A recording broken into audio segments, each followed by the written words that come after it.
وما ارسلناک الا کافۃ للناس بشیرا ونذیرا وقال عز وجل كما ورد في سورة الانبیاء وما ارسلناک الا رحمۃ للعالمین وقال عز وجل كما ورد في سورة الاعراف قل یا ایھا الناس انی رسول اللہ الیکم جمیعا صدق اللہ العظیم۔ آج کے دن کو ہمارے ہاں عید النبی کے نام سے منائے جانے کا کچھ عرصے سے رواج ہوا۔ یہ رواج کچھ زیادہ پرانا نہیں ہے۔ جہاں تک لفظ عید کا تعلق ہے اس کا انطباق تو اس پر کوئی غلط نہیں ہے، صحیح ہے، اس لیے کہ لغوی طور پر عید کے معنی ہے بار بار لوٹ کر آنے والی شے یا خوشی، ہر سال آنے والی۔ عید الفطر ہر سال آتی ہے، عید الاضحیٰ ہر سال آتی ہے، عاد یعود لوٹنا، تو عید اسی سے بنا، لوٹ لوٹ کر آنے والی، پلٹ پلٹ کر آنے والی۔ اس اعتبار سے یہ یقین یوم عید ہے، لیکن یہ اصل میں اس کے لیے اس کا استعمال جو ہے یہ بہت ہی تھوڑے عرصے قبل شروع ہوا ہے، یہ کوئی قدیم بات نہیں ہے۔ اول تو یہ کہ حضور کی ولادت جو ہے 12 ربیع الاول متفق علیہ نہیں ہے، حضور کی ولادت کی تاریخ طے نہیں ہے۔ مہینہ تو طے ہے کہ ربیع الاول تھا، اس میں کسی شک و شبے کی گنجائش نہیں، لیکن تاریخ متفق علیہ نہیں۔ بلکہ میرے نزدیک اس سلسلے میں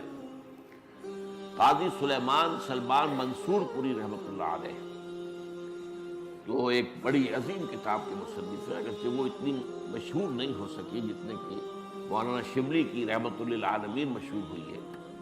لیکن بہت سے اعتبارات سے مولانا شبلی کی کتاب سے وہ بہت بڑھ کر ہے، بہت اونچی ہے، علمی اعتبار سے اس کا مقام بلند تر ہے۔ رحمۃ للعالمین 3 جلدوں میں، اور یہ جو تھے قاضی سلیمان سلمان منصور پوری، یہ تقویمات کے بڑے ماہر تھے۔ گرگری کیلنڈر جو ہے، جو کرسچن کیلنڈر ہے، اس کو بھی خوب جانتے تھے، اور یہ جو قمری کیلنڈر ہے اس سے بھی خوب واقف تھے، ہندی کیلنڈر سے بھی پوری طرح واقف تھے، اسی طریقے سے یہودیوں کے کیلنڈر سے بھی پوری طرح واقف تھے۔ تو اس میدان میں ان کا خاص چونکہ ایک معاملہ تھا، تو انہوں نے طے کیا ہے یہ، اور میں اسی سے متفق ہوں، کہ حضور کی تاریخ پیدائش 9 ربیع الاول تھی۔ البتہ آپ کی تاریخ وفات متفق علیہ ہے 12 ربیع الاول۔ 12 ربیع الاول اصل میں حضور کے انتقال کا دن ہے، اور یہ مجھے تو یاد ہے اپنے بچپن کے اندر، ابھی میرا بچپن جو ہے کوئی 100 200 سال پرانا تو نہیں ہے، یوں سمجھیے کہ پاکستان کے قیام سے پہلے تک یہ ہمارے ہاں 12 وفات کے طور پر منایا جاتا تھا، اس کا نام ہی تھا 12 وفات۔ 12 وفات، 12 ربیع الاول جو حضور کا یوم وفات ہے، اس میں کوئی جشن کا تصور نہیں تھا، کوئی دھوم دھڑکا نہیں تھا، کوئی جلوس نہیں تھے۔ ہاں ضرور ہے کہ کبھی جلسے ہو جاتے تھے، کوئی میلاد کی محفلیں ہوتی تھی، لیکن میلاد کی محفلیں جو ہے وہ صرف یوم ولادت کو نہیں ہوتی تھی، وہ تو گویا کہ ہمارے ہاں کی ایک تہذیب کا ایک جز بن گیا تھا، خاص طور پر خواتین کے لیے، اور وہ تعلیم بالغہ کا ایک اچھا ذریعہ تھا۔ تو اس دن کیا کرتے تھے کہ کھانا پکا کر بڑے پیمانے پر غریبوں کو کھلایا جاتا تھا، بس یہ اس کی ایک جو تھی وہ صورت تھی، باقی یہ کہ اس کے علاوہ کوئی دھوم دھڑکا اور کوئی اس کو عید قرار دینا جو ہے وہ موجود نہیں تھا۔ اس اعتبار سے غور کیا جائے ہمارے لیے ان چیزوں میں سوچنے کا ایک ہے، مقام ہے کہ کچھ چیزیں، البتہ یہ کہا گیا ہے، میں اس پہ یقین سے نہیں کہہ سکتا کہ اس کی جو ایجاد کی گئی ہے عید میلاد النبی کی حیثیت سے، ان کے موجد جو ہے مولانا احمد رضا خان بریلوی ہے۔ اس کی وجہ کیا تھی؟ اس وقت جو ہے شیعہ سنی کچھ معاملہ مسابقت کا شدت اختیار کر گیا تھا۔ انہوں نے محسوس کیا کہ یہ شیعوں نے جو یہ محرم اور اس کے تعزیوں کا معاملہ شروع کر رکھا،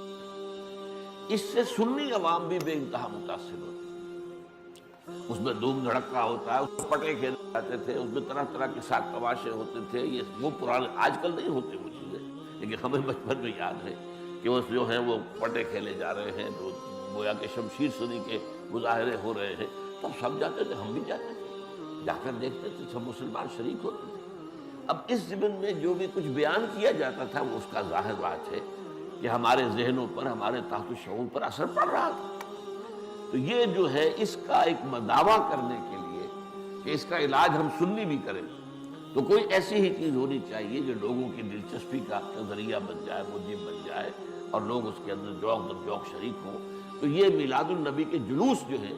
ان کے موجد جو ہے مولانا احمد رضا خان پڑے ہوئے ہیں۔ بہرحال یہ بات تو میں نے ایک ٹیکنیکل انداز سے آپ سے کہی ہے۔ بہرحال یہ دن خوشی کا دن ہے، ولادت کا دن ہے اور وفات کا دن ہے، تو یہ حضور کے لیے اصل میں تو یہ دن ہونا چاہیے شکرانے کا دن، اس لیے کہ ہماری عیدوں کے ساتھ لفظ شکر آتا ہے قرآن میں۔ عید الفطر کا ذکر ہے سورہ بقرہ میں، لِتُكَبِّرُوا اللَّهَ عَلَى مَا هَدَاكُمْ وَلَعَلَّكُمْ تَشْكُرُونَ، اور عید الاضحیٰ کا ذکر ہے كَذَلِكَ سَخَّرَهَا لَكُمْ لِتُكَبِّرُوا اللَّهَ عَلَى مَا هَدَاكُمْ وَلَعَلَّكُمْ تَشْكُرُونَ۔ اسی طریقے سے اگر واقعۃ حضور کا ولادت کے دن کا معاملہ خاص رکھے تو اس میں وہ تو شکرانہ ہونا چاہیے، اور اس شکرانے کی شان کیا ہے؟ جب ہم عید کے لیے جاتے ہیں تو تکبیر رب کا نغمہ ہمارے زبانوں پر ہونا چاہیے، ہوتا نہیں ہے، لوگ چھوڑ گئے ان چیزوں کو۔ لیکن یہ کہ پڑھنا اللہ اکبر لا الہ الا اللہ واللہ اکبر وللہ الحمد، جیسے عیدین کی نمازوں میں یہ اضافی تکبیرات ہیں، تو یہ تکبیرات جو ہیں یہ جاتے آتے ہوئے یہ جو ہے مسنون ہے، یہ پسندیدہ ہے، اس کو ہم چھوڑ چکے۔ اسی طریقے سے نماز جو ہے ہم کہتے ہیں دو رکعت شکرانہ، تو اصل میں تو اس کو شکرانے کے طور پر بنایا جائے، اس میں ظاہر بات ہے خیرات کی جائے، غریبوں کو کھانا کھلایا جائے، جیسے عید الفطر کے ساتھ فطرانہ ہے تاکہ غریب بھی اس عید الفطر کی خوشیوں میں کچھ شریک ہو سکے۔ عید الاضحیٰ کے ساتھ غریبوں کے لیے گوشت کھانے کا معاملہ ہے، یہ 1/3 جو ہے آپ کو اپنی قربانی کا گوشت لازماً جو ہے خیرات کرنا ہے، صدقہ کرنا ہے، اور وہ غریبوں کو بھی جنہیں کو یعنی گوشت کو دیکھنے کی جو ہے وہ جو نہیں ہوتی صورت پیدا ہوتی بسا اوقات، وہ ان کو یہ ہے کہ گوشت کھانے کو ملتا ہے۔ تو یہ چند باتیں تو میں نے کی ہیں آج اس عید میلاد النبی کے نام کے حوالے سے۔